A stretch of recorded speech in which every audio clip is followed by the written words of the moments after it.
Ben 10 fans பெண்டல் இருக்க எல்லா ஏலியனுமே special தான். ஆனால் இந்த 12 ஏலியன் ரொம்பவே ஸ்பெஷல். அது என்ன 12 ஏலியன் அப்படின்னு பார்த்தோம்னா அல்டிமேட் ஃபார்ம் இருக்க இந்த 12 ஏலியன் தான். அல்டிமேட் ஃபார்ம் இருக்க இந்த 12 ஏலியனும் நார்மல் ஃபார்ம்லேருந்து அல்டிமேட் ஃபார்முக்கு மாறினதுக்கு அப்புறம் என்னென்ன பவர்ஸ்லாம் லாஸ் பண்ணுச்சு அண்ட் கெயின் பண்ணுச்சு அப்படின்றது தான் இந்த வீடியோவில் பார்க்க போகிறோம். 12 ஏலியன் சொல்கிறேன். என்ன அந்த 12 ஏலியன் அப்படின்னு பார்த்தோம்னா ultimate Humungousaur, ultimate Swampfire, ultimate Big Chill, ultimate Spidermonkey, ultimate Cannonbolt, ultimate Echo, ultimate Wildmutt, ultimate Way Big, ultimate Grey Matter, ultimate Arctiguana, ultimate Gravattack and ultimate Rath. எதனால இந்த 12 ஏலியனுக்கு மட்டும் ultimate form இருக்கு அப்படின்றது நிறைய பேருக்கு கொஸ்டினாவே இருக்கும். அந்த கொஸ்டினுக்கு ஆன்சர் அண்ட் அது கூடவே அல்டிமேட் ஏலியன்ஸை பற்றி ஒரு சில இன்ட்ரெஸ்டிங்கான விஷயங்களை நான் தனியாகவே ஒரு வீடியோவை போட்டிருக்கேன். அந்த வீடியோட லிங்க் நான் கீழே டிஸ்கிரிப்ஷனில் கொடுக்குறேன். அண்ட் இந்த வீடியோவில் என்னென்ன லாஸ் பண்ணுச்சு கெயின் பண்ணுச்சு normal form to ultimate form அதுதான் பார்க்க போகிறோம். வீடியோக்குள்ளே போகலாமா? நான் இப்போயே ஒரு விஷயம் சொல்லிடுறேன். நான் நடுவில் ஒரு சில கொஸ்டின்ஸை உங்களுக்காக கேட்டு போவேன். அந்த கொஸ்டின்ஸ்லாம் நீங்கள் மறக்காம கமெண்ட் செக்ஷனில் சொல்லிட்டு போங்க. ஃபர்ஸ்ட் நம்ம அல்டிமேட் ஹியூமங்கஸர் கிட்ட ஸ்டார்ட் பண்ணுவோம். எதனால இந்த ஏலியன் அப்படின்னா இதுதான் ஃபர்ஸ்ட் ஆல்பிடோ சேஞ்ச் ஆயிருப்பாரு. அல்டிமேட் ஃபார்ம் அப்படின்னு ஒன்று இருக்குன்றதை இந்த ஏலியன் வச்சு தான் நமக்கு ஷோ பண்ணியிருப்பாங்க. ஃபர்ஸ்ட் அல்டிமேட் ஹியூமங்கஸரா மாறினதுக்கு அப்புறம் என்னென்ன பவர்லாம் கெயின் பண்ணுச்சுன்னு பார்ப்போம். ஹியூமங்கஸர் அப்படின்னு சொன்னாலே ரொம்பவே ஸ்ட்ரென்த்தான ஏலியன் அப்படின்றது நமக்கு தெரியும். ஆனால் இது அல்டிமேட் ஃபார்முக்கு மாறினதுக்கு அப்புறம் ஹென்னான்ஸ் ஸ்ட்ரென்த் இருக்கும் அண்ட் அது கூடவே ஹென்னான்ஸ் டியூரபிலிட்டியும் இருக்கும். இது முதுகுல ஒரு பெரிய ஷீல்டு ஒன்று இருக்கும். அந்த ஷீல்டு வந்து இதுக்கு பெரிய பெரிய மிசைல் அட்டாக்ஸ்ல இருந்தெல்லாம் இந்த ஏலியனை காப்பாற்றும். அண்ட் அது கூடவே இதோடைய வால்ல ஒரு பால் லைக் ஸ்ட்ரக்சர் ஒன்று இருக்கும். அது அட்டாக் பண்றதுக்கு யூஸ் பண்ணிட்டு இருக்கோம். இந்த ஏலியனால ரொம்ப பெரிய லாங் ஃபைட் பேட்டில் டைம்லலாம் கூட சஸ்டெயின் பண்ண முடியும் ரொம்ப நேரத்துக்கு. அண்ட் இது எல்லாத்துக்கும் மேல இந்த ஏலியனோட பாடி கோஸ்ட் ப்ரூஃப் அப்படின்ற மாதிரி நமக்கு ஷோ பண்ணியிருப்பாங்க. ஏன்னா நம்ம பென்னே கோஸ்ட் ஃப்ரீக் ஏலியனா மாறி பாடிக்குள்ள பொசஸ் பண்ண ட்ரை பண்ணுவாரு. ஆனா அது முடிஞ்சிருக்காது. அண்ட் இது கூடவே இன்னொரு முக்கியமான விஷயம் என்ன அப்படின்னா இந்த ஏலியனுக்கு கையில கேனான்ஸ் இருக்கும். அது மூலியமா மிசைல்ஸை லான்ச் பண்ண முடியும். அந்த மிசைல்ஸ் எல்லாமே இந்த ஏலியனுடைய போன்ஸ் வச்சு தான் கிரியேட் பண்ணப்படுது அப்படின்றதையும் சொல்லியிருக்காங்க. என்னென்ன பவர்ஸ்லாம் ஹியூமங்கஸர் அல்டிமேட் ஹியூமங்கஸரா மாறினதுக்கு அப்புறம் லாஸ் பண்ணுச்சு அப்படின்னு பார்த்தோம்னா சைஸ் ஆல்டர்னேஷன் தான். நார்மல் ஃபார்மில் இருக்கும்போது இந்த ஏலியனால அதோடைய சைஸை இன்க்ரீஸ் பண்ண முடியும். ஆனால் இதில் அப்படி பண்ண முடியாது. அண்ட் அடுத்து இன்னொன்று இருக்குது. என்ன அப்படின்னா இந்த ஏலியனுடைய உடம்புல அந்த ஹார்மர் ஷீல்டு வந்துச்சு அப்படின்னு இல்லையா, அந்த ஒரு விஷயத்தினால இந்த ஏலியனுடைய ஃபிளெக்சிபிலிட்டியை இது லூஸ் பண்ணிடுச்சு. அடுத்ததா ஸ்வாம் ஃபயர் ஏலியன் தான் போகிறோம். அந்த ஏலியனுக்கு போகிறதுக்கு முன்னாடி நான் உங்ககிட்ட ஒரு கொஸ்டின் கேட்குறேன். இருக்க 12 அல்டிமேட் ஏலியன்ல உங்க ஃபேவரட் அல்டிமேட் ஏலியன் எது அப்படின்றத மறக்காம கமெண்ட்ல சொல்லிட்டு போங்க. செகண்ட் இருக்குது நம்ம ஸ்வாம் ஃபயர் தான். இந்த ஏலியனை பத்தி சொல்லணும்னா நம்ம பென்னு ஃபர்ஸ்ட் டிரான்ஸ்ஃபார்ம் ஆன அல்டிமேட் ஏலியன் அப்படின்னா அது இதுதான். இந்த ஏலியன் என்னென்ன பவர்ஸ்லாம் கெயின் பண்ணுச்சுன்னு பார்ப்போமா. இதுவும் சேம் நம்ம ஹியூமங்கஸர் மாதிரி தான். ஹென்னான்ஸ் ஸ்ட்ரென்த் கிடைச்சிருக்கும். அதே மாதிரி டியூரபிள் ஒரு பாடியும் கிடைச்சிருக்கும். ஸ்வாம் ஃபயரா இருக்கும்போது ஜஸ்ட் பிளான்ட் லைக் ஸ்ட்ரக்சரா இருந்திருக்கும். ஆனா அதுவே வந்து அல்டிமேட் ஃபார்முக்கு மாறினதுக்கு அப்புறம் அது ட்ரீ லைக் ஸ்ட்ரக்சரா மாறி இருக்கும். அண்ட் அது கூடவே இந்த ஏலியன் கிட்ட வந்து பாத்தீங்க அப்படின்னா ஒரு ப்ளூ கலர்ல பாம்ஸை வந்து கிரியேட் பண்ண முடியும், எக்ஸ்ப்ளோசிவ் பாம்ஸ். அண்ட் அது மட்டும் இல்லாம இந்த ஏலியனால தண்ணிக்குள்ள சர்வை பண்ண முடியும் அப்படின்ற மாதிரி காமிச்சிருப்பாங்க. அதுகிட்ட இருக்க அந்த ப்ளூ கலர் பாம்ஸுமே தண்ணிக்குள்ளேயும் எக்ஸ்ப்ளோசிவ் ஆகும் அப்படின்றதையும் ஷோ பண்ணியிருப்பாங்க நமக்கு. அதே மாதிரி இந்த ஏலியன் லாஸ் பண்ணது அப்படின்னு பார்த்தோம்னா ரேபிட் ரீஜெனரேஷன் பவர் தான். நம்ம ஸ்வாம் ஃபயர் ஏலியனை எவ்வளவுதான் வெட்டி போட்டாலும் அது ரீஜெனரேஷன் ஆகிற மாதிரி நமக்கு காமிச்சிருப்பாங்க. ஆனா அல்டிமேட் ஃபார்ம்ல அந்த மாதிரி நமக்கு எங்கேயுமே ஷோ பண்ணியிருக்க மாட்டாங்க. அண்ட் கிரியேட்டர்ஸும் எங்கேயுமே இதை பத்தி மென்ஷன் பண்ணல. அண்ட் இன்னொரு விஷயம் இதை லாஸ் பண்ணது என்ன அப்படின்னா ரூட்டை வந்து மேனிபுலேட் பண்றது. இது அல்டிமேட் ஃபார்முக்கு மாறினதுக்கு அப்புறம் சின்ன சின்ன போர்ட்ஸ் எல்லாம் மேனிபுலேட் பண்ற மாதிரி காமிச்சிருப்பாங்க. ஆனா இது நார்மல் ஃபார்ம்ல இருக்கும்போது பண்ண அந்த ரூட்ஸையும் சரி பிளான்ட்டையும் சரி இது மேனிபுலேட் பண்ற மாதிரி நமக்கு அல்டிமேட் ஃபார்ம்ல ஷோ பண்ணல. அண்ட் இந்த லிஸ்ட்ல தேர்ட் ஏலியன் தான் நம்ம பிக் சில் அல்டிமேட் பிக் சில்லா மாறினதுக்கு அப்புறம் என்னென்ன பவர்ஸ்லாம் கெயின் பண்ணுச்சு அப்படின்னு பார்த்தோம் அப்படின்னா நம்ம நார்மல் பிக் சில் ஐஸ் பிரீத் பண்ணும்போது அது வந்து ப்ளூ கலர்ல இருக்கும், லைக் ஐஸோடைய ரெஃபரன்ஸ் மாதிரி. ஆனால் அதுவே நம்ம அல்டிமேட் பிக் சில்க்கு பார்த்தோம் அப்படின்னா அது ஹீட் மாதிரி ஃபயர் மாதிரியான ஒரு ஃப்ளேம் தான் வரும். இந்த ஏலியன் கிட்ட ஒரு ஸ்பெஷாலிட்டி என்ன அப்படின்னு பார்த்தோம்னா இந்த ஏலியனால கோல்டை ஹீட்டாகவும் கன்வெர்ட் பண்ண முடியும். அட் த சேம் டைம் ஹீட்டை கோல்டாகவும் கன்வெர்ட் பண்ண முடியும். அண்ட் எல்லாத்துக்கும் மேலே இந்த ஏலியனால ஹீட் அப்சர்வ் பண்ண முடியும். அண்ட் இது கூடவே என்ஹான்ஸ் ஸ்ட்ரென்த்தும் இந்த ஏலியனுக்கு கிடைச்சிருக்கும். எல்லாத்துக்கும் மேலே நார்மல் பிக்சிலை விட இந்த ஏலியன் கொஞ்சம் வேகமாக பறக்கும் அப்படின்றதையும் நமக்கு கிரியேட்டர்ஸ் மென்ஷன் பண்ணியிருக்காங்க. அதெல்லாம் இருக்கட்டும்டா அது எப்படி கோல்டை ஹீட்டாக மாற்றும் ஹீட்டை கோல்டாக மாற்றும் அப்படின்னு நீங்கள் கேட்கலாம். நம்ம அல்டிமேட் பிக் சில் கிட்ட ஒரு விஷயம் இருக்குது. அதோடைய ப்ரீத்தில் வந்து பிளாஸ்மா கலந்துருக்கும். ஸோ அது வந்து எதுக்கு யூஸ் ஆகுது அப்படின்னா ஹீட்டை கோல்டாகவும் கோல்டை ஹீட்டாகவும் ட்ரான்ஸ்ஃபர் பண்ணுறதுக்கு. அண்ட் இந்த ஏலியன் லாஸ் பண்ண விஷயம் அப்படின்றது நமக்கு எதுவுமே எங்கேயுமே ஷோ பண்ணல அண்ட் கிரியேட்டர்ஸும் அதை எங்கேயுமே மென்ஷன் பண்ணல. இதே மாதிரி இன்னொரு 2 ஏலியன் இருக்கு, எந்த பவர்ஸுமே லாஸ் பண்ணாம கெயின் மட்டும் பண்ண ஏலியன்ஸ். அது என்னென்ன அப்படின்றத அப்கமிங்ல பார்ப்போம். அண்ட் இந்த லிஸ்ட்ல 4th இருக்க ஏலியன் தான் ரொம்பவே துருதுருன்னு இருக்கேன், நம்ம ஸ்பைடர் மங்கி. இந்த ஏலியன் அல்டிமேட் ஃபார்முக்கு மாறினதுக்கு அப்புறம் என்னென்ன பவர்ஸ்லாம் கெயின் பண்ணுச்சுன்றத ஃபர்ஸ்ட் பார்ப்போம். ஆஸ் யூஷுவல் தான் என்ஹான்ஸ் ஸ்ட்ரென்த், மேஜிக் டியூரபிலிட்டிலாம் கிடைச்சிருக்கும். அண்ட் எல்லாத்துக்கும் மேலே ஸ்பைடர் மங்கியை விட இந்த அல்டிமேட் ஃபார்மில் இதால் இன்னும் ஹைட்டாக ஜம்ப் பண்ண முடியும். ஸ்பைடருக்கு இருக்கு இல்லையா, அதே மாதிரியான ஒரு 4 காலை இதுக்கு கொடுத்துருப்பாங்க. ஆனால் என்ன ஒரு விஷயம் அப்படின்னா, இதை ஆம்னிவர்ஸில் காட்டும் போது அந்த 4 கால் இருந்திருக்காது. அதுக்கு பதிலாக டோட்டலாக நார்மலாக இருக்க 6 கால் இருக்க மாதிரி காமிச்சிருப்பாங்க. இந்த ஏலியன் கிட்ட ஒரு ஆல்டர்னேட்டிவான விஷயம் நடந்திருக்கும். என்ன அப்படின்னு பார்த்தோம்னா, ஸ்பைடர் மங்கி வாளால தான் வந்து வெப்பெல்லாம் கிரியேட் பண்ணும். ஆனால் இந்த ஏலியன் வாளால இல்லை, வாயால தான் வெப்பை கிரியேட் பண்ணும். எதனால அப்படின்னு பார்த்தோம்னா, இந்த ஏலியனுக்கு வால் கிடையாது. ஏன்னா இது கொரில்லாவை ரெஃபரன்ஸாக வச்சு கிரியேட் பண்ணியிருப்பாங்க. கொரில்லாக்கு நம்ம எங்கேயுமே வாழை பார்க்க முடியாது. என்னென்ன பவர்ஸ்லாம் லாஸ் பண்ணுச்சு அப்படின்னு பார்ப்போமா. ஃபர்ஸ்ட் ஒன் இதோட எஜிலிட்டி. நம்ம ஸ்பைடர் மங்கியா இருக்கும் போது துருத்துன்னு ஓடிட்டு இருக்கும் இங்கிட்டும் அங்கிட்டும். ஆனால் அல்டிமேட் ஸ்பைடர் மங்கியா மாறினதுக்கு அப்புறம் அப்படி அதுக்கு எதுவுமே ஷோ பண்ணல. இந்த ஏலியன் ரொம்பவே மெச்சூரா இருக்க மாதிரியும் ரொம்பவே ரஃபா இருக்க மாதிரியும் காமிச்சிருப்பாங்க. அட் த சேம் டைம் இன்னொரு விஷயம் நான் முன்னாடியே சொன்னது தான், இதோட வாலை அதை லாஸ் பண்ணிடுச்சு. அண்ட் இந்த லிஸ்ட்ல 5th இருக்க ஏலியன் தான் ரொம்பவே ஸ்பெஷலான ஒரு ஏலியன். ஏன்னா இந்த ஏலியன் நார்மல் ஃபார்ம்லேயே பார்த்தீங்கன்னா ஆம்னிட்ரிக்ஸ்லேருந்து 11வது ஏலியன் அன்லாக் ஆன நம்ம கேனன் போல் தான். இந்த ஏலியன் என்னென்ன பவர்ஸ்லாம் கெயின் பண்ணுச்சு அப்படின்னு பார்ப்போமா. ஃபர்ஸ்ட் ஒன், இதோடைய உடம்பு ஃபுல்லா ஒரு மாதிரி மெட்டாலிக் ஹாமர் மாதிரி கிரியேட் ஆயிருக்கும். அண்ட் அது கூடவே அதுல ஷார்ப்பான ஸ்பைக்ஸும் இருந்திருக்கும். அந்த மெட்டாலிக் ஹாமர் வந்து இதுக்கு ஒரு டைப் ஆஃப் ஷீல்டு மாதிரியே இருந்திருக்கும். எல்லாத்துக்கும் மேல நியூக்ளியர் எனர்ஜியே வந்து தாங்குற அளவுக்கு அந்த ஷீல்டுக்கு பவர் இருக்கு. மற்ற ஏலியனுக்கு இருக்க மாதிரி தான் இதுக்கும் என்னென்ன ஸ்ட்ரென்த் இருக்கு. அது மட்டும் இல்லாம இதோடைய சைஸ் லைட்டா இன்க்ரீஸ் ஆன மாதிரி காமிச்சிருப்பாங்க. மற்றபடி இந்த ஏலியன் கிட்ட எந்த ஒரு ப்ளஸ் அப்படின்றதும் கிடையாது. இருக்கிறத லைட்டாக அப்டேட் பண்ணியிருக்காங்க. அந்த ஷீல்டும் அதோடைய ஸ்பைக்ஸ் மட்டும் தான் எக்ஸ்ட்ராவாக இருந்திருக்கு. அண்ட் இந்த ஏலியன் லாஸ் பண்ணது அப்படின்னா ஜென்ரலாகவே கேனன் போல்ட் ஏலியனால பேலன்ஸ் பண்ணுறதுன்றது கொஞ்சம் கஷ்டமாக தான் இருக்கும் எல்லாருக்கும். ஆனால் அந்த ஏலியனையே சூப்பராக ஹேண்டில் பண்ணுற நம்ம பென்னே அல்டிமேட் ஃபார்முக்கு மாறினதுக்கப்புறம் பேலன்ஸ் கொஞ்சம் தடுமாறி இருப்பார். ஸோ அல்டிமேட் ஃபார்முக்கு மாறினதுக்கப்புறம் அதோடைய பேலன்ஸ் அப்படின்றது இன்னும் கொஞ்சம் தடுமாற்றம் அதிகமாக இருக்குது. அண்ட் இந்த லிஸ்ட்டில் அடுத்து இருக்கிறது தான் நம்ம எக்கோ அல்டிமேட் எக்கோ மாறினதுக்கப்புறம் கெயின் பண்ண பவர்ஸ்ன்னு பார்த்தோன்னா, ஃபர்ஸ்ட் இந்த ஏலியனால் பறக்க முடியும். அண்ட் அது கூடவே இதோடைய உடம்புலேருந்து சானிக் டிஸ்கை வந்து இதால் ப்ரொடியூஸ் பண்ண முடியும். அந்த சானிக் டிஸ்க்லேருந்து சானிக் பீம் அண்ட் பாம் வந்து கிரியேட் ஆகும். ஸோ அந்த டிஸ்கை வச்சு நம்ம எக்கோ சானிக்கை அதுக்கு இஷ்டத்துக்கு அதை மேனிபுலேட் பண்ணிக்கும். அந்த மாதிரியான ஒரு கேஜெட்டாக தான் அதை யூஸ் பண்ணிக்கும்.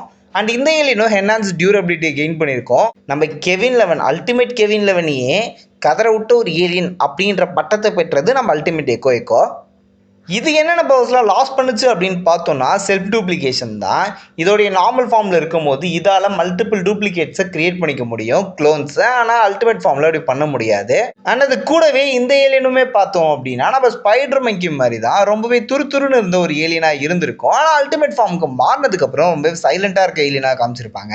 அகைன் உங்களுக்கு ஒரு கொஸ்டின், இந்த ஏலியனால் செல்ஃப் டூப்ளிகேஷன் ஆக முடியாதுன்னு சொல்லியிருந்தோம் இல்லையா.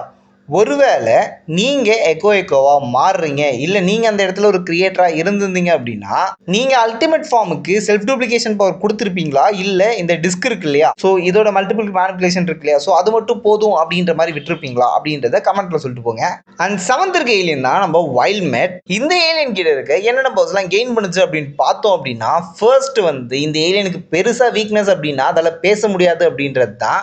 அதை வந்து கரெக்ட் பண்ணுற விதமாக இதில் பேச முடியும் அப்படின்ற மாதிரி காமிச்சிருப்பாங்க. அண்ட் இது கூடவே இந்த ஏலியன் 2 காலில் நிற்கும் அப்படின்ற மாதிரி காமிச்சிருப்பாங்க. இதோடைய உடம்பு ஃபுல்லாகவே பார்த்தோம் அப்படின்னா ஒரு மாதிரி மெட்டலிக்கில் அதோடைய மேலே வந்து ஒரு ஸ்பைக் மாதிரி கிரியேட் ஆகிருக்கும், பார்க்கவே அழகாக இருக்கும். அண்ட் அது கூடவே அதோட வாலில் ஒரு ஷார்ப்பான நெயிலுமே இருக்கும். அது எனிமீஸை அட்டாக் பண்ணுறதுக்கு ஈஸியாக இருக்கும். எல்லா ஏலியன்ஸ் மாதிரி தான் இந்த ஏலியனும் என்ஹான்ஸ் ஸ்ட்ரென்த்தை எடுத்திருக்கும். அண்ட் அது கூடவே இதோடைய பைட் ஃபோர்ஸோடைய லெவல் ரொம்பவே அதிகமாக இருந்திருக்கும். நார்மல் வைல்ட்மேட்டை விட அல்டிமேட் வைல்ட்மேட்டோட பைட் ஃபோர்ஸ் அதிகமாக இருக்கும். அண்ட் இந்த ஏலியனுமே எந்த பவர்ஸுமே லாஸ் பண்ணலை. ஆனால் இதை வந்து நான் ஷார்ட்ஸாக போட்டிருந்தப்ப நம்ம சப்ஸ்கிரைபர்ஸ் ஒரு 2-3 பேர் ஒரு விஷயம் சொல்லியிருந்தாங்க. என்ன அப்படின்னா, நம்ம நார்மல் வைல்ட்மேட்டாக இருக்கும்போது அதுக்கு வாயிலிருந்து ஜொல் அதிகமாக ஊற்றும் ப்ரோ, ஆனால் அல்டிமேட் ஃபார்முக்கு மாறினதுக்கப்புறம் அந்த மாதிரி எதுவுமே இல்லை, பார்க்க நல்லா இருக்குது அப்படின்ற மாதிரி சொல்லியிருப்பாங்க. அதையுமே நான் அக்செப்ட் பண்ணிக்கிறேன். அண்ட் அது கூடவே அண்ட் இன்னொருத்தர் ஒன்று சொல்லியிருந்தாரு. என்ன அப்படின்னா, அதோட முதுகில் வந்து ஷார்ப்பான ஸ்பைக்ஸ் இருக்கு இல்லையா, ஸோ அதனால் வந்து வைல்மெட்க்கு மேலே யாரும் உட்காந்து சவாரி பண்ண முடியாது அப்படின்ற மாதிரி சொல்லியிருந்தாரு. அதுவுமே ஏற்றுக்க வேண்டிய ஒரு விஷயம்தான். அண்ட் இந்த லிஸ்ட்ல 8th இருக்க ஏலியன் தான் நம்ம வேபெக். இந்த ஏலியன் தான் நம்ம பென்னு கடைசியாக சேஞ்ச் ஆன டிரான்ஸ்ஃபார்ம் ஆன அல்டிமேட் ஃபார்ம் அப்படின்னே சொல்லலாம். இந்த ஏலியன் என்னென்ன பவர்ஸ்லாம் கெயின் பண்ணுச்சு அப்படின்னு பார்த்தோம்னா, ஃபர்ஸ்ட் ஒன் நம்ம வேபிக் சும்மாவே ஹைட்டாக இருக்க ஒரு ஏலியன், அதுக்கு இன்னும் கொஞ்சம் ஹைட் ஏற்றுற விதமாக இந்த ஏலியன் இருந்திருக்கும். அண்ட் அது மட்டும் இல்லாமல் இதோடைய ஹார்மர்டு பாடி இருக்கு இல்லையா, அது சும்மாவே மெட்டாலிக் பாடி தான். அந்த மெட்டாலிக் பாடி வந்து ரொம்பவே ஸ்ட்ரென்த்தாக இருக்க மாதிரியும் ரொம்பவே டியூரபிள் உள்ள ஏலியனாக மாறின மாதிரி காமிச்சிருப்பாங்க. அண்ட் அது மட்டும் இல்லாமல் நம்ம நார்மல் வேபிக்கால் காஸ்மிக் ரேஸை தான் கிரியேட் பண்ண முடியும். ஆனால் தலைவனால் காஸ்மிக் பிளேட்ஸு ரேஸுன்ட்டு காஸ்மிக்கை போட்டு மேனிபுலேட் பண்ணி விளையாடிக்கிட்டு இருப்பாப்ல. டேகனை கம்பேர் பண்ணும்போது நம்ம அல்டிமேட் வேபிக் ரொம்பவே சின்னதாக இருக்க ஒரு ஏலியன் தான். ஆனால் அந்த ஏலியனே டேகனை பிடிச்சி இழுத்து எடுத்துகிட்டு வந்திருப்பாரு. அதே மாதிரி இந்த ஏலியனால நார்மல் ஃபார்மில் இருக்கும்போதே ஹைட்டாக ஜம்ப் பண்ணும். ஆனால் அல்டிமேட் ஃபார்மில் இன்னமும் ஹைட்டாக ஜம்ப் பண்ணும். கூடவே இந்த ஏலியனால பறக்கவும் முடியும். இது என்ன பவர்ஸை லாஸ் பண்ணுச்சு அப்படின்னு பார்த்தோம்னா, இந்த ஏலியனும் எந்த பவர்ஸையும் லாஸ் பண்ணலை. நம்ம வேபிக் ஏலியனை ஒரு சூப்பர் ஹீரோவோட இன்ஸ்பயராக வச்சு தான் கிரியேட் பண்ணியிருப்பாங்க. அது என்ன சூப்பர் ஹீரோ அப்படின்றது உங்களுக்கு தெரிஞ்சதுன்னா மறக்காம கமெண்ட்டை சொல்லிட்டு போங்க. அண்ட் இந்த 8 ஏலியன் தான் நம்ம பென்னு டிரான்ஸ்ஃபார்ம் ஆன அல்டிமேட் ஃபார்ம்ஸ். அண்ட் இது இல்லாமல் ஆல்பிடோ ஒரு 4 ஃபார்மாக சேஞ்ச் ஆகிருப்பார். அதை ஆம்னிவர்ஸில் காமிச்சிருப்பாங்க. அண்ட் இந்த லிஸ்ட்டில் நம்ம ஃபஸ்ட்டு பார்க்க போகிற ஏலியன் அப்படின்னு நம்ம எடுத்துக்கிட்டோன்னா அது நம்ம ஆர்டிகோனா தான். இந்த ஏலியனை நமக்கு கிளாசிக்லேருந்தே காமிச்சிருப்பாங்க. கிளாசிக்கில் நம்ம பென்னு சேஞ்ச் ஆகிருக்க மாட்டார், அதாவது ப்ரைம் பென் சேஞ்ச் ஆகிருக்க மாட்டார். ஃபியூச்சர்லேருந்து வந்து பென் 10K சேஞ்ச் ஆன மாதிரி காமிச்சிருப்பாங்க. இந்த ஏலியனுடைய மெயின் பவருமே ஐஸை ஜென்ரேட் பண்ணுறது தான். அதுவுமே ப்ரீத் வழியாக ஜென்ரேட் பண்ணும் அப்படின்றத நம்ம பார்த்துருப்போம். ஆனால் இதுவே ஆம்னிவர்ஸ் சீரிஸில் அல்டிமேட் ஃபார்மை சேஞ்ச் ஆன நம்ம ஆல்பிடோ இருக்கார் இல்லையா, ஆனால் ஆம்னிவர்ஸ் சீரிஸில் இந்த ஏலியன் அல்டிமேட் ஃபார்முக்கு மாறினதுக்கப்புறம் இதோடைய முதுகில் ஒரு பெரிய பனிமலை மாதிரி ஒன்று இருக்கும். அதில் தான் ஆம்னிட்ரிக்ஸே வச்சுருப்பாங்க, சாரி அல்டிமேட்ரிக்ஸை வச்சுருப்பாங்க. அண்ட் அது கூடவே 2 பெரிய பெரிய கேனான்ஸ் இருக்கும். அது வழியாக இந்த ஏலியனால் ஐஸ் ராக்கை கிரியேட் பண்ண முடியும். அந்த ஐஸ் ராக்கும் அல்டிமேட்டாக கிரியேட் பண்ண முடியும். ஒவ்வொரு ஐஸ் ராக்கும் ரொம்பவே பெருசாக இருக்கும் அப்படின்றதையும் நமக்கு ஷோ பண்ணியிருப்பாங்க. அண்ட் அது மட்டும் இல்லாமல் இந்த ஏலியன் ஓரளவுக்கு சின்ன ஏலியனாக இருந்திருக்கும். ஆனால் அல்டிமேட் ஃபார்மில் பார்க்கும்போது இதோடைய சைஸு கொஞ்சம் இன்க்ரீஸ் ஆன மாதிரி காமிச்சிருப்பாங்க.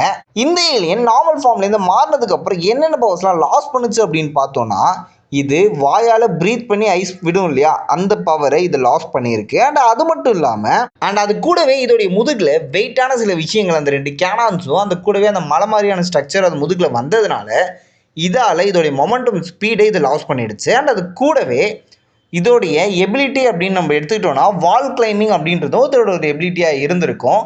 இவ்வளோ பெரிய விஷயங்களை அதை முதுகில் வச்சுக்கிட்டு வால் கிளைம்பிங் அப்படின்றது அவ்வளோ ஈஸியாக இதால் ஏற முடியாது. அடுத்ததா இதுதான் அல்டிமேட் கிரே மேட்டர். இந்த ஏலியனுக்கு மொத்தம் 3 கண்ணு இருக்க மாதிரியும் மூளை கொஞ்சம் பிதுங்கி வெளில வந்த மாதிரியும் காமிச்சிருப்பாங்க. கையை காலெல்லாம் சின்னதாக்கிட்டு மண்டையை ரொம்ப பெருசாக்கியிருப்பாங்க. அறிவாளியான ஏலியன் இல்லையா, மூளை கொஞ்சம் பெருசாக இருக்க மாதிரி காமிச்சிருக்காங்க. இந்த ஏலியனோட அப்பியரன்ஸை பார்க்கறதுக்கு ஒரு மார்வல் கேரக்டர் ரெஃபரன்ஸாக வச்சு தான் கிரியேட் பண்ணியிருப்பாங்க. அந்த என்ன கேரக்டர் அப்படின்றது உங்களுக்கு தெரிஞ்ச கமெண்ட்ல சொல்லிட்டு போங்க. இந்த ஏலியன் என்னென்ன பவர்ஸ்லாம் கெயின் பண்ணுச்சு அப்படின்றத ஃபர்ஸ்ட் பார்த்துருவோம். ஃபர்ஸ்ட் விஷயம், இந்த ஏலியனால பறக்க முடியும். என்னடா சொல்ற அப்படின்னு கேட்குறீங்களா? ஆமாம், இந்த ஏலியனால பறக்க முடியும். அண்ட் அது மட்டும் இல்லாமல் இந்த ஏலியனுக்கு 3 கண்ணு இருக்குது அப்படின்ற மாதிரி நான் சொல்லியிருந்தேன் இல்லையா, அதில் அந்த 3வது கண்ணு இருக்கு இல்லையா, நெற்றி கண் மாதிரி, அந்த கண்ணு மூலியமா இந்த ஏலியனால எனர்ஜி பீமை கிரியேட் பண்ண முடியும். அந்த எனர்ஜி பீம் எந்த அளவுக்கு எஃபெக்டிவாக இருக்கும் அப்படின்னா, எந்த ஒரு மெட்டலாக இருந்தாலும் சரி ஈஸியாக டெஸ்ட்ராய் ஆகிற அளவுக்கு இருக்கும். ஒரே ஒரு சிங்கிள் எனர்ஜி பீமை யூஸ் பண்ணி பென்னோடைய 3 ஏலியனை தோக்கடிச்சிருக்கும் அந்த ஏலியன். அண்ட் அது மட்டும் இல்லாமல் அந்த எனர்ஜி பீம் இருக்கு இல்லையா, அதை ஒருத்தங்க மேலே மட்டும் இல்லாமல் மல்டிபிள் மெம்பர்ஸ் மேலேயும் ஸ்பிளிட் பண்ணி அதால் ஃபைட் பண்ண முடியும். நார்மல் ஃபார்ம்லேயே இந்த ஏலியன் வந்து ரொம்ப புத்திசாலியான ஒரு ஏலியன். அது அல்டிமேட் ஃபார்முக்கு மாறினதுக்கு அப்புறம் ஹைப்பர் இன்டெலிஜென்ஸாக மாறி இருப்பாரு. கூட இன்னொரு விஷயம் இன்ட்ரெஸ்டிங்கானது என்ன தெரியுமா கெயின் பண்ணியிருக்கு, எனிமி அட்டாக் பண்ண வரான் அப்படின்னா எந்த மாதிரியான மூவ் அவன் அட்டாக் பண்ணுவான் அப்படின்றத இந்த ஏலியனால முன்னாடியே ப்ரெடிக்ட் பண்ண முடியும். அண்ட் அது மட்டும் இல்லாமல் கூடவே குவென் யூஸ் பண்ணுற மாதிரியான எனர்ஜி பவர்ஸ் இருக்கு இல்லையா, அந்த மாதிரி இருக்க பவர்ஸ் எல்லாம் இந்த ஏலியனால ரிஃப்ளெக்ட் பண்ணி விட முடியும். இன்ட்ரெஸ்டிங்காக இருக்குல்ல. கூடவே இந்த ஏலியன் கிட்ட டெலிகைனசிஸ் பவர் இருக்கு. அண்ட் இது எல்லாத்துக்கும் மேலே இந்த ஏலியனை சுற்றி ஒரு இன்விசிபிள் ஷீல்டு இருக்கும், எனர்ஜி ஃபோர்ஸால் கிரியேட் ஆனது. யாராவது அட்டாக் பண்ண வந்தாங்க அப்படின்னா அது இந்த ஏலியனை ப்ரொடெக்ட் பண்ணும். அண்ட் அது கூடவே இந்த ஏலியனால ஒரு எனர்ஜி ஃபோர்ஸ் பாலையும் உருவாக்க முடியும். அது மூலியமா அதோட எனிமீஸ் இருக்காங்க இல்லையா, அவங்க எல்லாரையுமே அதுக்குள்ளே வச்சு லாக் பண்ண முடியும். என்னென்ன பவர்ஸ்லாம் கெயின் பண்ணுச்சுன்னு பார்த்தோம், என்னென்ன பவர்ஸ்லாம் லாஸ் பண்ணுச்சுன்னு பார்ப்போமா. கிரே மேட்டர் ஏலியன் ரொம்ப சின்னதாக க்யூட்டாக குட்டியாக இருக்கும் இல்லையா, அதனாலேயே இது துருன்னு எங்கேயாவது சின்ன சின்ன இடத்துல போய் ஒளிஞ்சுக்கும். அந்த மாதிரி இதுக்கப்புறம் எங்கேயும் போய் ஒளிய முடியாது, ஏன்னா தலைவனோட மண்டையே அவர் காட்டி கொடுத்துரும். அண்ட் ரெண்டாவதாக இவர்கிட்ட இருக்க வீக்னஸ் என்ன அப்படின்னா துருன்னு ஓடுறதோ நடக்கிறதோ செவுத்தை பிடிச்சி ஏறுறதோ எதுவுமே முடியாது. ஏன்னா அவரோட கையை கால் எல்லாத்தையுமே சின்னதாக்கியிருப்பாங்க. இந்த விஷயத்தெல்லாம் கட் பண்ணிட்டு தான் அவரை பறக்க வச்சிருக்காங்க. அடுத்ததா கிராவிடெக் ஏலியனை நமக்கு ஆம்னிவர்ஸ் சீரிஸ்லேருந்தே காட்டிருப்பாங்க. ஆனால் அல்டிமேட் கிராவிடெக்கை ஆல்பிடோ தான் சேஞ்ச் ஆயிருப்பாரு, பெண்ணு சேஞ்ச் ஆயிருக்க மாட்டாரு. அதுவும் ஒரே ஒரு எபிசோட்ல மிஞ்சி போனா ஒரு 30 செகண்ட் இருந்திருப்பாரு, அவ்வளவுதான். ஃபர்ஸ்ட் அல்டிமேட் கிராவிடெக்கா மாறினதுக்கு அப்புறம் என்ன பவர்ஸ்ல கெயின் பண்ணுச்சு அப்படின்றத பார்த்துருவோம். அல்டிமேட் கிராவிடெக்கா மாறினதுக்கு அப்புறம் இந்த ஏலியனுக்கு இருக்க பாடி ஸ்ட்ரக்சரே டோட்டலா சேஞ்ச் ஆயிடும். அதோட வயிற்று கிட்ட ஒரு கோர் மாதிரி இருக்கும் இல்லையா, அந்த கோர் அதோட வாய்க்குள்ள போயிடும். அண்ட் அது கூடவே அந்த ஏலியனுக்கு இருந்த கால் ரெண்டுமே காணாம போயிடும். அண்ட் இதுக்கெல்லாம் மேலே அந்த ஏலியனை சுற்றி ஒரு 3 சேட்டிலைட் சுற்றிக்கிட்டே இருக்கும். ஆர்பிட்டிங் சேட்டிலைட் ஒரு 3 சுற்றிக்கிட்டே இருக்கும். இது நம்ம நார்மல் கிராவிடெக் இருக்கு இல்லையா, அதோடைய ஃபேஸ் இருக்கு இல்லையா, அதே மாதிரி இருக்கும். அண்ட் கூடவே இது ஒரு போக்கிமானோடைய ரெஃபரன்ஸ் மாதிரியே இருக்கும். அது என்ன போக்கிமான் அப்படின்ட்டு உங்களுக்கு தெரிஞ்சாமல் இருக்காம கமெண்ட்ல சொல்லிட்டு போங்க. அல்டிமேட் கிராவிடெக்கா மாறினதுக்கு அப்புறம் இந்த ஏலியன் தரையிலலாம் நடக்காது, ஆகாயத்தில் தான் பறந்துகிட்டு இருக்கும். இந்த ஏலியனுக்கு 2 கை இருக்க மாதிரியும் காமிச்சிருப்பாங்க. அந்த 2 கையை மட்டும் யூஸ் பண்ணுறது மட்டும் இல்லாமல் அந்த 3 சேட்டிலைட் ஆர்பிட் இருக்கு இல்லையா, அது கூடவே சேர்த்து இந்த ஏலியனால ஒட்டுமொத்த கிராவிட்டியுமே மேனிபுலேட் பண்ண முடியும். அண்ட் இது நார்மல் கிராவிடெக்கு இருந்த பெரிய வீக்னஸ் என்னன்னா, அந்த ஏலியனால பறக்க முடியாது. அப்படி பறக்கணும் அப்படின்னா பிளானட்டாய்டு ஃபார்முக்கு மாறணும், அதாவது குளோப் ஃபார்முக்கு மாறணும். அப்படி மாறும்போது அந்த ஏலியனுக்கு கை இருக்காது. ஸோ அதனால அது ஏதாவது ஒரு பர்சனை லிஃப்ட் பண்ணணும், இல்லை ஏதாவது ஒரு பொருளை லிஃப்ட் பண்ணணும் அப்படின்னா அது கொஞ்சம் கஷ்டமாக தான் இருக்கும். கொஞ்சம் ஸ்ட்ரகிள் பண்ணி தான் தூக்குற மாதிரி இருக்க மாதிரி காமிச்சிருப்பாங்க. ஆனால் இந்த ஏலியனுக்கு அப்படி கிடையாது. தலைவன் சாதாரணமாகவே அந்த ஃபார்மில் தான் இருக்கான். அண்ட் அது மட்டும் இல்லாமல் வேகமாக பறக்க முடியும், ஈஸியாக எந்த ஒரு பொருளாக இருந்தால் லிஃப்ட் பண்ண முடியும். எல்லாத்துக்கும் மேலே இந்த ஏலியனால் தன்னோட உடம்புலேருந்தே கிராவிட்டி பவரை யூஸ் பண்ண முடியும், அதாவது கிரியேட் பண்ண முடியும். அது மூலிமா இந்த ஏலியனால் ஸ்பேஸில் காற்றே இல்லாத இடத்துல கூட சர்வை பண்ண முடியும் அப்படின்ற மாதிரி கிரியேட்டர்ஸ் மென்ஷன் பண்ணியிருக்காங்க. அண்ட் இது கூடவே ஸ்ட்ரென்த்து, டியூரபிலிட்டி எல்லாமே இன்க்ரீஸ் ஆகிருக்கும் இந்த ஏலியனுக்கு. என்னென்ன பவர்ஸ்லாம் கெயின் பண்ணுச்சுன்னு பார்ப்போம், என்னென்ன பவர்ஸ்லாம் லாஸ் பண்ணுச்சுன்னு பார்ப்போமா. இந்த ஏலியன் அல்டிமேட் ஃபார்முக்கு மாறினதுக்கப்புறம் இந்த ஏலியனோட கால் வயிறு எல்லாமே அதோட வாய்க்குள்ளே போயிடும். அந்த வாய்க்குள்ளே தான் மெயின் கோரே இருக்கும். அண்ட் இந்த ஏலியன் கிட்ட இருக்க இன்னொரு பெரிய வீக்னஸ் அப்படின்னா என்னன்னா, இது ஜைஜாண்டிக்காக வளர்ந்ததுனால நம்ம கிராவிடெக் மாதிரி நடந்து போக முடியாதுன்ற காரணத்தினால சின்ன சின்ன இடத்துக்குலாம் இந்த ஏலியனால போக முடியாது. லாஸ்ட் பட் நாட் லீஸ்ட்னு சொல்கிற மாதிரியான ஒரு ஏலியன் எல்லாருக்குமே ரொம்ப ஃபேவரட்டான நம்ம ராத் ஏலியன் தான். ஃபர்ஸ்ட் அல்டிமேட் ராத்தா மாறினதுக்கு அப்புறம் என்னென்ன பவர்ஸ்லாம் கெயின் பண்ணுச்சு அப்படின்றத பார்ப்போம். First one enhance strength and durability. Normal ராத்துக்கே சும்மா தாறுமாறாக வச்சிருப்பாங்க ஸ்ட்ரென்த்து, அல்டிமேட் ராத்துக்கு இன்னமும் அதிகமாக இருக்க மாதிரி தான் நமக்கு காமிச்சிருப்பாங்க. அண்ட் செகண்ட் ஒன், ராத்து கையில் இருக்க அந்த கிளாஸு ஆக்சுவலாக நமக்கு ஷோ பண்ணது என்னென்னா 2 கையிலையும் ஒவ்வொன்று இருக்க மாதிரி காமிச்சிருப்பாங்க. ஆனால் அல்டிமேட் ஃபார்மில் 2 கிளாஸ் இருக்கும் ஒவ்வொரு கையிலையும். அண்ட் அது கூடவே எல்போ கிட்ட நம்ம வேபிக்கு இருக்கும் இல்லையா, அதே மாதிரி டிஃபென்ஸுக்காக 2 வச்சிருக்க மாதிரி காமிச்சிருப்பாங்க. அண்ட் அடுத்த இருக்க விஷயம் ஹென் அண்ட் ஜம்பிங். நார்மல் ராத்தால் ஓரளவுக்கு அதிகமாக ஜம்ப் பண்ண முடியுன்றதை காமிச்சிருப்பாங்க. ஆனால் அல்டிமேட் ராத்தை காமிச்ச அந்த ஒரு எபிசோடில் ராத்துக்கு இன்னமும் நல்லா ஹையாக ஜம்ப் பண்ண முடியும் அப்படின்ற மாதிரி நமக்கு ஷோ பண்ணியிருப்பாங்க. அதுக்கப்புறமா எல்லாருக்குமே தெரிஞ்சது தான் ராத்துக்கிட்ட இருக்கிறதுலே மெயினான ஒரு விஷயம் அதோட அக்ரெஷன் தான். அதோட அக்ரெஷனை கொஞ்சம் கூட குறைக்காமல் இன்னும் தரமாக வெயிட் ஏற்றி தான் அல்டிமேட் ஃபார்மில் கொடுத்துருப்பாங்க. வீடியோ என்னென்ன பவர்ஸ்லாம் கெயின் பண்ணுச்சுன்னு பார்த்தோம், என்னென்ன பவர்ஸ்லாம் லாஸ் பண்ணுச்சுன்னு பார்ப்போமா. ஃபர்ஸ்ட் விஷயம், நம்ம ராத்துக்கு எது பவரோ அதான் வீக்னஸ் அதோட ஜென்ரல் ஃபார்மில் இருக்கும் போதே. அதாவது ராத் எவ்வளோக்குள்ள கோவமாக இருக்கோ அந்த அளவுக்கு அது மூளை அவ்வளோ வேலை செய்யாது அப்படின்ற மாதிரி காமிச்சிருப்பாங்க. அது அல்டிமேட் ஃபார்மில் இன்னும் ரொம்ப மோசமாக இருக்கும். ஏன்னா அது ரொம்ப கோவமானனால மூளையும் வேலை செய்யாத மாதிரி தான் காமிச்சிருப்பாங்க. அண்ட் அதே நேரத்தில் தலைவன் ரொம்ப அக்ரெஷனில் இருக்கனால அவன் கூட இருக்கவங்களையே சம்டைம்ஸ் அடிக்கிறதுக்கும் சான்சஸ் இருக்குது அப்படின்ற மாதிரி சொல்லியிருக்காங்க. நல்ல பையன் தான் மேடம், என்ன கோவம் தான் புஸ்குன்னு வந்துடும் அப்படின்றது நம்ம ராத்தோட கேரக்டரு. உங்களுக்கு யாருக்கெல்லாம் ராத் ஏலியனை பிடிக்கும் அப்படின்னு மறக்காம கமெண்ட்ல சொல்லிட்டு இதே மாதிரி மோர் பண்ணி பார்க்குறதுக்கு மறக்காம சேனலை ஃபாலோ பண்ணிட்டு போயிடுங்க.